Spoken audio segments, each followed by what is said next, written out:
The Antichrist is here. When talking about the Antichrist, many people remember famous people in history such as Napoleon Bonaparte or Hitler, who, although they made humanity suffer enormously with their actions, are not really the Antichrist. The reality is that the Antichrist could be more close to what we could imagine. There are even those who believe that it would emerge from the same Catholic Church and that there will be many who will call themselves messiahs and saviors. In Christian theology and eschatology, the name Antichrist refers to a figure who would fulfill biblical prophecies concerning the antagonist of Christ. So if Jesus is the Son of God, the Antichrist would become the son of the devil. In the Bible, only in the first and second epistles of John in the New Testament, the Greek word Antichrist is used. And according to John, anyone can be an Antichrist, as long as his attitude, even being a professed Christian, goes against Christ, which fits perfectly with the etymological meaning of the word. In the Bible, not only is an Antichrist mentioned, but it is spoken in the plural, as mentioned in the first epistle of John in the New Testament. Dear children, this is the last hour, and as you have heard that the Antichrist is coming, even now many Antichrists have come. This is how we know it is the last hour. The Antichrist has also been known as the Beast. In the book of Revelation, through highly symbolic language, the beast is described as a monster with 7 heads and 10 horns, and for each horn 10 diadems, with a similar body to a leopard, paws of a bear, and jaws of a lion. It claims to be inspired by the devil and to have the power to fight against God. Those 7 heads are the 7 deadly sins: anger, greed, lust, envy, pride, laziness, and gluttony, with all their derivations. As for the 10 horns, they represent the wheel of samsara. This means that it rotates incessantly. That is why it is said that rises from the abyss and goes to perdition. The Antichrist has also been linked to the number 666.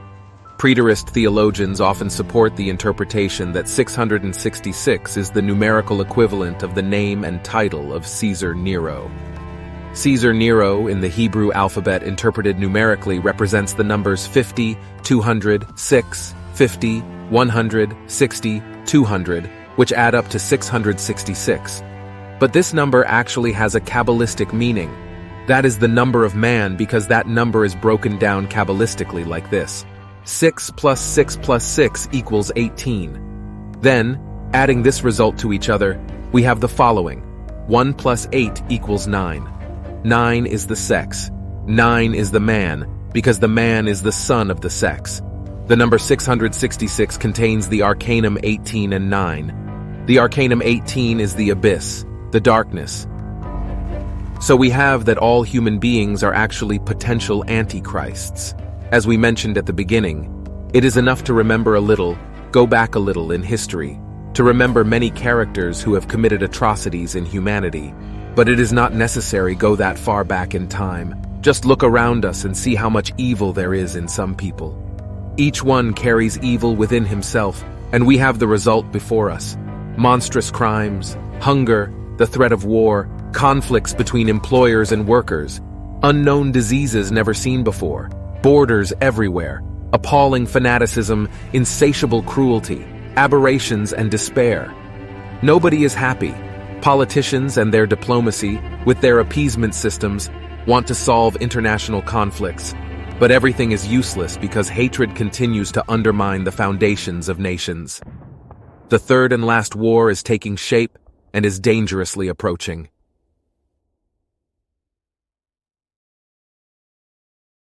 At this time, all people are more interested in the material part of the world that surrounds them than what really matters: the spiritual and inner growth. Many of the people insist on having all the luxury they can afford, regardless of what they have to do to have it. They do not realize that the ego is what drives and controls them. The Antichrist manifests itself in thinking only of us, and not of others or what we could achieve. Materialism consumes us and leads us nowhere, no matter how much each person has. It does not make them better. It only guides them to be more miserable when they see that the more they have, the emptier they are inside. The Antichrist that each one carries just wants the sleep of the conscious and catch the conscience more and more so you can never wake up, and leads us to think only of ourselves and nothing else, forgetting what really matters about our existence.